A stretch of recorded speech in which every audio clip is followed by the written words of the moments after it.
I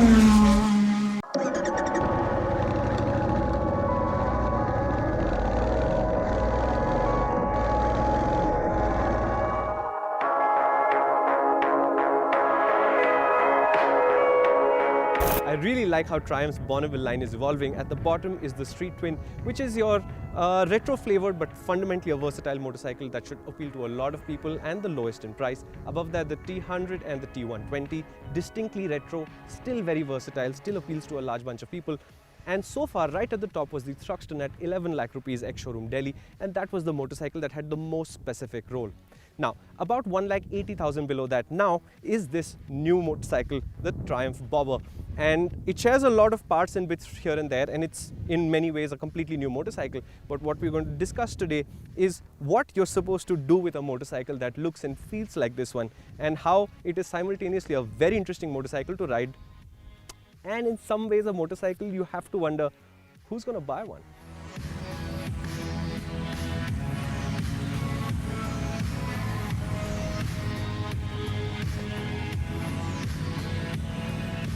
But it doesn't matter, because premium motorcycles are about choice, about a rider being able to find a machine that resonates with what he or she thinks their motorcycle should look, feel, sound and go like. It makes the job of testing them harder, but choice makes everyone happier. So, if you were in a bobber state of mind, you have a delicious new choice to look at. A motorcycle very different from the bike you might call its starting point, the Triumph Bonneville T120.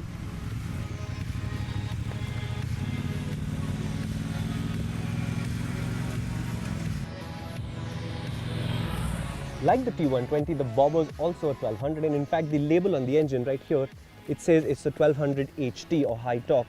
If you remember, the Thruxton's is HP or high power. But it's not the same state of tune as the T120, and that's the thing to note, because they call this the Bobber tune. It makes a 77 PS out on top, 109 Nm peak torque, and it really feels like when you roll on the gas there's a lot of grunt.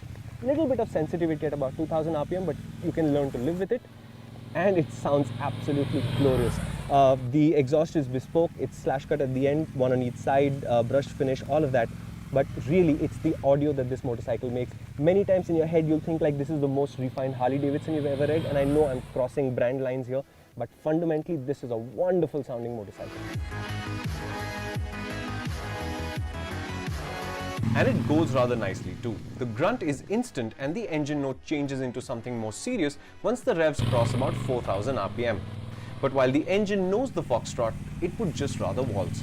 And in some ways, that sets the tone for the rest of the bike. After all, I mean, just look at how long and low the Triumph Bobber is. So how do you think a motorcycle that looks like that should feel when it comes to going around corners? It's long at 228 kilos dry. It's not the lightest motorcycle on earth. The front is raked out a little bit. So if you look at it from like that, it should feel like a long motorcycle that tends to flop into corners. But again, Triumph are on the ball, because that's a very, very easy to handle motorcycle. It doesn't feel as long when you're, for example, slicing through traffic. It doesn't feel unwieldy when you're going into long sweepers at relatively fast speeds. Ground clearance is an issue, but it will always be on a motorcycle like this. But fundamentally, what this motorcycle needs to be is not a big challenge to a new rider. And that it isn't. It's just easy to ride.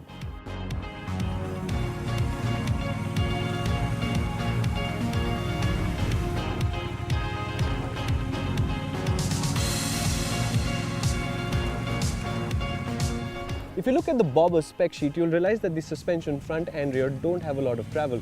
Add that to the low ground clearance, the low ride height, and you'll realize that this motorcycle's capacity to absorb bumps cannot be significant by the format.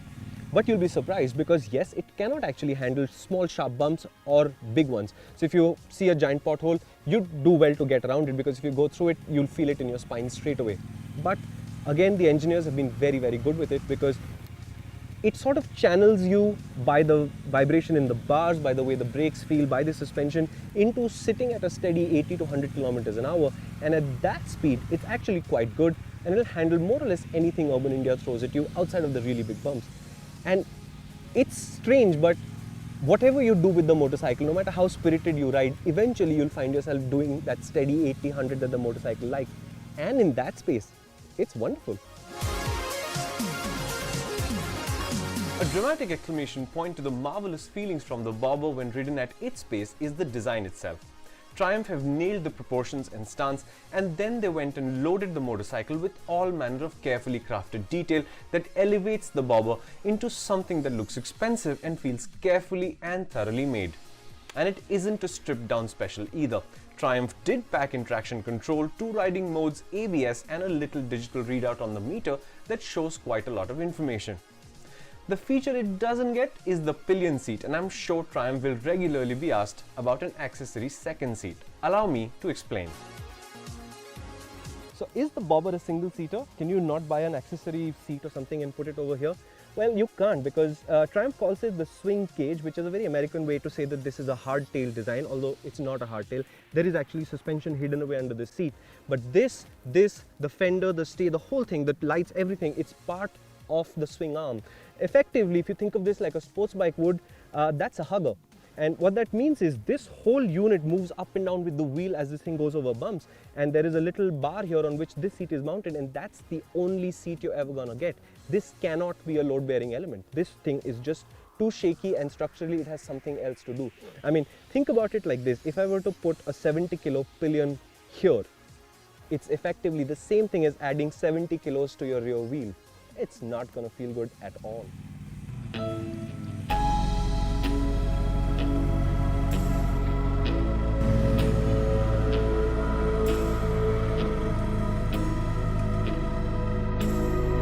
I have to say, Triumph is hit something of a vein when it comes to product design and engineering right now, and I hope they hold on to that, because the Bonneville line right now to me is in wonderful shape, because this is a very special motorcycle. There are a lot of things that it doesn't do and the format doesn't allow it to do, but honestly, I can't think of a motorcycle that would so easily fit into your daily commute. Proviso, the roads on your way to work should be good, because bad roads really do bother this thing. But fundamentally, it's a sweet motorcycle, you'll really like it. And that leaves the final challenge, which is it's rupees 9.09 lakh rupees ex-showroom Delhi. It's definitely a single-seater motorcycle, there's no way to get around that. So your task is to convince your better half that you're going to spend that kind of money on a motorcycle that's a single-use case.